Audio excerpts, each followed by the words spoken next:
Bonjour à toutes et à tous et bienvenue en ce vendredi 15 juin sur Grand Littoral TV. Voici le journal préparé par l'ensemble de la rédaction en images. En 8 minutes, voici d'abord bien vos prévisions météo en cette fin de semaine, le retour du soleil. Aujourd'hui, il faudra quand même patienter jusqu'en milieu de journée pour vraiment profiter d'un ciel bien dégagé. Quelques passages nuageux sont encore prévus en matinée, mais cet après-midi, toute la région devrait bénéficier d'un beau soleil, d'un temps lumineux, et ce malgré des températures plutôt fraîches pour la saison. 17 degrés cet après-midi à Boulogne, 19 à Calais, Dunkerque et à Saint-Omer. Ce week-end, le temps devrait rester sec, mais avec quelques perturbations. On y reviendra avec les prévisions météo complètes juste après ce journal. À la une de l'actualité du jour, tout d'abord et surtout des prochains jours, à l'approche des premières épreuves du bac la semaine prochaine, l'inquiétude des élèves et de leurs parents face au nouvel épisode de grève à la SNCF dimanche et surtout lundi. Première journée d'examen, de même que vendredi de la semaine prochaine. L'intersyndicale réunie ce mercredi a donc validé le maintien du mouvement. Pas de suspension de la grève malgré des signes envoyés dans ce sens par la CFDT en début de semaine. Il y aura bel et bien des perturbations sur le réseau ferroviaire lundi et vendredi. En réponse, la SNCF va tout de même mettre en place un dispositif spécial pour les jours d'épreuve du bac, mais aussi du brevet, des examens de BTS, CAP et BEP. Des trains seront assurés en priorité et des bus de substitution seront comme toujours mis en place. Frédéric Guichard, le directeur régional de la SNCF, au micro de Nicolas Lebrun. Alors ce qu'on fait surtout, c'est qu'on essaye effectivement de garantir le voyage aux étudiants qui prendront nos trains pendant cette période d'examen. Alors comment ça fonctionne? C'est relativement simple. Nous, on assure une vigilance toute particulière des trains qui vont vers les centres d'examen, et ça dans les créneaux décisifs de 6h, 8h le matin et de midi, 14h en début d'après-midi.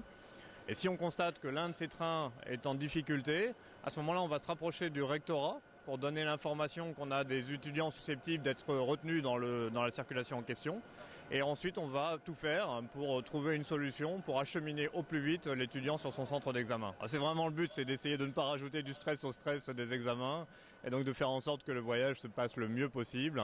Ça a été le cas il y a 3 semaines de ça, puisqu'on s'est retrouvé dans cette situation avec 11 jeunes qui étaient coincés sur un train retenu en gare, et on a pu, en mettant en place des taxis, leur permettre d'arriver en temps et en heure à leur centre d'examen. Autre actualité, la colère des maires de la région face au phénomène des rodéos sauvages, à moto ou quad. Une véritable nuisance et un danger aussi pour les habitants des quartiers concernés. Pire encore, il y a quelques jours à Aveluy, près de Valenciennes, un jeune de 23 ans est mort alors qu'il circulait à moto à vive allure et son casque. À Lille, durant la braderie de FIF, des jeunes n'ont pas hésité à rouler entre les passants et à agresser même ceux qui tentaient de s'interposer.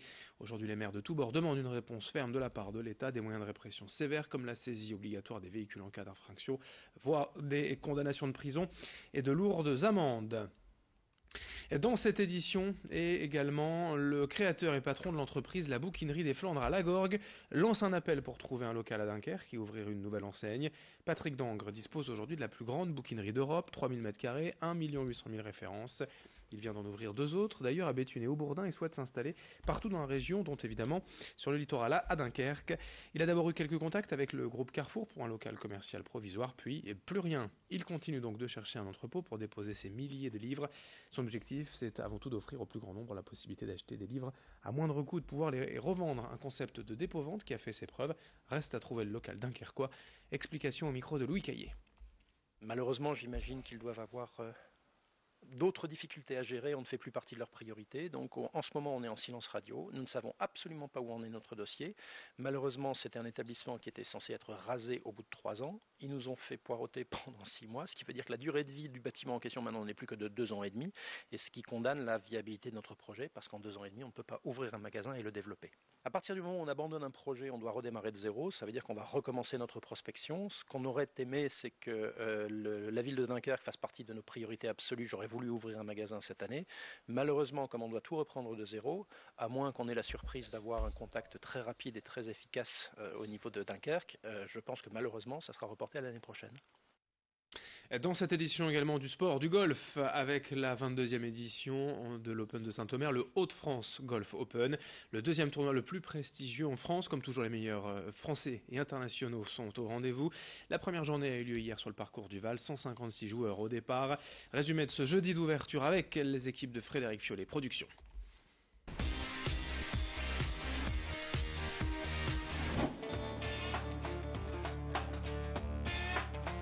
Pour la 18e année, le Challenge Tour a posé ses valises à Saint-Omer cette semaine.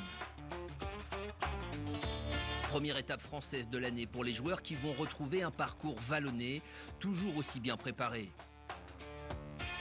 Le Hauts-de-France Golf Open, un tournoi toujours très prisé par les Français, ils étaient une petite quarantaine à prendre le départ ce jeudi. Une première journée grise, venteuse et parfois humide, où il s'agissait avant tout de limiter les dégâts. Surtout pour les malchanceux de l'après-midi, Romain Langasque était de ceux-là.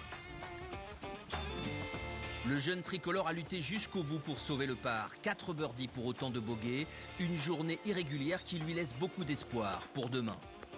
Le Français de la journée, le voici, Romain Sigrist, très solide. Jamais plus de 2 putts sur les greens 6 roulants de Saint-Omer et une belle seconde place au classement général de cette première journée.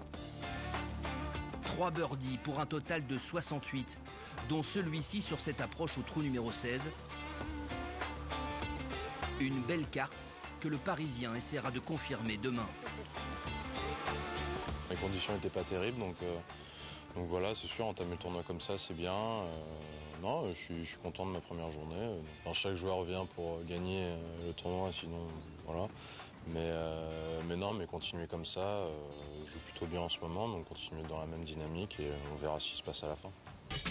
Vraiment pas facile de jouer sous le par dans de telles conditions. Parti également le matin, profitant d'une météo légèrement plus favorable, le Polonais Adrian Meronk partage la seconde place en jouant lui aussi 68. Bien placé également l'Espagnol Javier Sens, qui frôle l'eagle au trou numéro 9, marque les esprits pour sa première à Saint-Omer. Sous un tel grain, faut-il s'en étonner, c'est un Anglais qui s'en est le mieux tiré. Tom Murray, pas moins de 6 birdies sur son parcours retour et une exceptionnelle carte de 65 au final. Il prend la tête du tournoi avec 3 coups d'avance. Vous savez, je viens de Manchester, donc la pluie, le vent, je connais. J'ai joué ce parcours 2 ou 3 fois, par beau ou mauvais temps, je l'aime bien. Au soir de ce premier tour, Murray a donc pris les devants. Le Français Anthony Snowbeck, -2, intègre lui aussi le top 10 provisoire. Fin de cette édition sur Grand Littoral TV. À suivre dans un instant vos prévisions météo. Très belle journée à toutes et à tous. Ensemble, bien évidemment.